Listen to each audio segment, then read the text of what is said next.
Thank you, General Monteith, for that introduction, and to the FAA and the Commercial Spaceflight Federation for convening this 24th Annual Commercial Space Transportation Conference. For as long as humans have lived on Earth, we have been transfixed by outer space. Our ancestors saw stories in constellations and saw their gods in faraway planets and stars.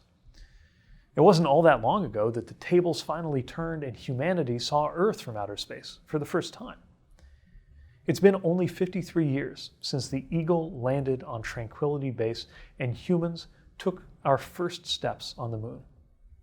It's only been 36 years since the Challenger tragedy forever changed the way we think about safety in spaceflight. When this conference began nearly a quarter century ago, it marked a historic acceleration in the pace of commercial space travel. But in just the past 5 years, that acceleration has reached escape velocity. We went from an average of about one licensed launch a month a few years ago to more than one every week. Of course, that dizzying rate of progress has come with new challenges in terms of sustainability and safety, not just for astronauts, but for those of us here on Earth. That's where policy comes in. It is our role to foster innovation by funding basic research and giving new technologies room to grow on an experimental basis. But it's also our job to make sure that inventions don't put our planet or the people who live on it in danger. For the DOT in particular, safety is our core mission. It's why last year, the department implemented new regulations on launches and reentries to enhance public safety, to enable greater innovation, and to prevent collisions that create more dangerous space debris.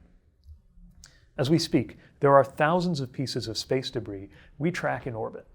Abandoned launch vehicles, broken satellites, and more, hurtling through the skies at thousands of miles an hour. And there are millions more that are too small to track.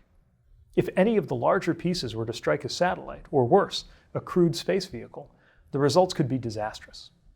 That's why, in the months ahead, we will also be proposing a new rule to reduce space debris from commercial launches. From debris mitigation to smarter reentries to alternative fuels, we know there's so much good work to be done when it comes to commercial space transportation, and so many benefits to be reaped.